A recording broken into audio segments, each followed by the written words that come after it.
बिस्मिल्लाहिर्रहमानिर्रहीम। अस्सलाम वालेकुम। आज की मेरी मिसाल में कब्रिस्तान का जिक्र आएगा कि एक दोस्त अपने दोस्त के यहाँ गया है। उधर रात के उसको 12-1 का टाइम हो गया। अब उसका दोस्त उसको वापस उसके घर ड्रॉप करता है और उन दोनों दोस्तों के घरों के दरमियान एक कब्रिस्तान भी आता है। अब वो जो जब दोस्त उसको ड्रॉप करके चला जाता है तो उसको याद आता है दूसरे दोस्तों को कि वो मेरी सिगरेट की डब्बी तो वहाँ रह गई है। अब उसे ये भी ज़हन में आता है कि रास्ते में एक कब्रिस्तान भी मौजूद है और रात के 12-1 का वक़्त है। तो वो क्या कहेगा कि जब कब्रिस्तान में, अब हमें भी पता है कि जब कब्रिस्तान में आवाज़ थोड़ी सी भी आती है ना, तो इंसान की जो रीढ़ की हड्डी है वहाँ तक खौफ की लहर एक जाती है। तो वो क्या कहेगा कि रहने दे, सिगरेट की डब्बी में सुबह शॉप से ले लूँगा। तो इस मिसाल से क्या वाज़ेह होता है कि जो उसकी आउटकम है, जो उसका गोल है, जो उसकी डिज़ायर है, उसकी अहमियत उस खौफ से कम है। खौफ की अहमियत उसकी जो जो चीज़ उसने अचीव करनी है उसकी अहमियत पे हावी हो गई है, इसलिए उसने उसको तर्क कर दिया है। अब एक इसी तरह की दूसरी मिसाल लेते हैं कि किसी की वालदा जो है उसकी तबीयत ख़राब हो जाती है, रात के 12-1 का वक़्त है और वो उसको कहती है कि मुझे शदीद तकलीफ़ है, दूसरे गांव से जाके डॉक्टर को बुला लाओ।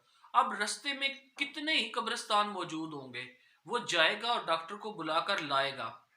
अब प्रोसेस सेम है, रात का वक़्त है, रास्ते में कब्रिस्तान मौजूद है, डर एक मौजूद है। लेकिन अभी क्या हुआ है, जो उसका है डिजायर उसकी वो चेंज हो गई है। अब जो उसकी आउटकम है उसकी अहमियत चेंज हो गई है। अब आउटकम की अहमियत उस खौफ से ज्यादा हो गई है। अब आउटकम उस खौफ पर हावी हो गया है, इसलिए वो जाएगा और डॉक्टर को बुलाकर लाएगा। जो आउटकम होता है ये आपका लिंक करता है आपके खौफ के साथ। अगर आपका आउटकम जो है उसकी अहमियत आपके नज़दीक आपके खौफ से ज़्यादा होगी तो आप उस आउटकम को अचीव कर लेंगे। मिसाल के तौर पर एक शख्स है, वो कहता है मैंने मोटिवेशनल स्पीकर बनना है और वो कहता है कि मुझे लोगों के सामने जाने से झिझक होती है।